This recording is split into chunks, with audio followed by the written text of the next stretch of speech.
Halo adik-adik, perkenalkan nama kakak Gertrudis Ikun Bria dengan NIM 2001090023 asal Universitas Nusa Cendana. Pada hari ini kita akan belajar tentang konsep sejarah. Sejarah sendiri berasal dari bahasa Arab yaitu syajaratun yang berarti pohon.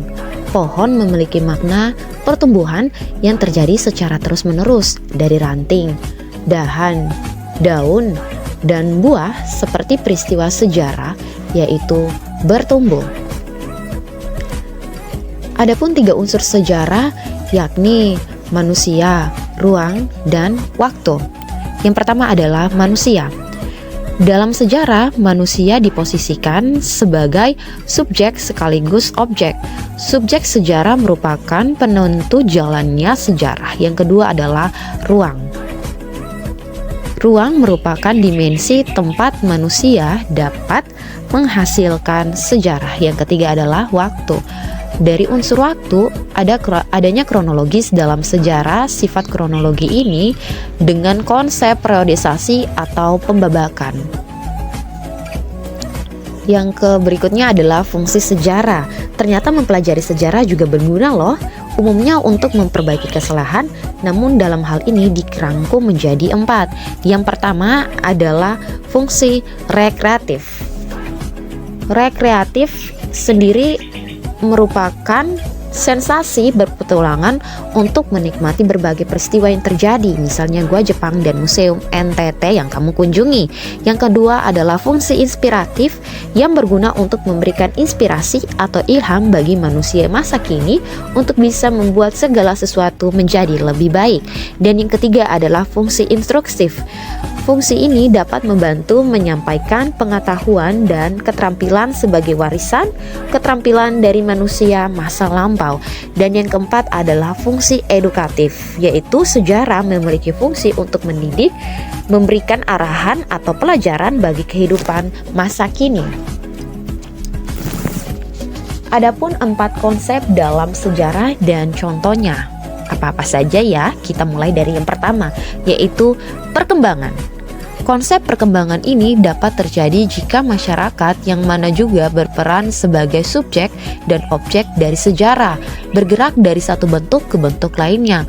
Maksudnya masyarakat cenderung akan melakukan perubahan dari bentuk yang sederhana ke bentuk yang lebih kompleks. Contohnya, gambar cobe yang kamu lihat ini digunakan oleh manusia zaman dulu untuk menghaluskan makanan. Namun karena perkembangan zaman, kini mereka memakai sesuatu yang lebih mudah, yaitu blender.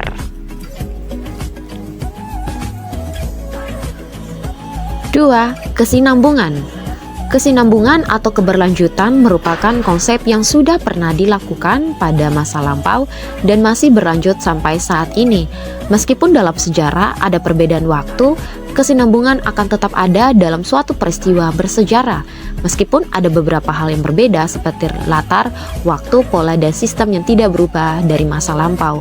Contohnya adalah proses peminangan atau belis pada masyarakat Nusa Tenggara Timur, yaitu alor yang mas kawinnya adalah berupa moko, dan hewan ternak pada masyarakat Sumba yang digunakan pada saat peminangan tersebut sedang berlangsung. Yang ketiga adalah pengulangan. Dalam peristiwa bersejarah, secara tidak sadar masyarakat akan mengulangi peristiwa yang sama. Meskipun dengan latar dan waktu yang berbeda, kejadian ini kerap terjadi sehingga muncul sebutan sejarah terulang kembali. Contohnya adalah aksi demonstrasi yang dilakukan terus-menerus apabila tidak sesuai dengan keinginan masyarakat dari dulu sampai pada saat ini. Yang keempat adalah perubahan. Meskipun terkadang ada kemiripan dalam sebuah pengulangan peristiwa bersejarah, bukan berarti tidak ada perubahan. Peristiwa perubahan dalam masyarakat bisa terjadi hanya dalam kurun waktu yang singkat dan biasanya mendapat pengaruh dari luar. Gambar yang kamu lihat ini merupakan proses pengerjaan padi menjadi beras yang digunakan secara tradisional menggunakan lesung. Namun karena adanya perubahan zaman berupa kemajuan teknologi, kini menggunakan proses mesin padi. Demikian yang dapat disampaikan. Akhir kata, uang aman karena selalu disimpan. Jika mau lebih aman, simpanlah dalam peti. Jika ada kata-kata yang kurang menyenangkan, jangan simpan di dalam hati. Wow, you, thank you banyak-banyak.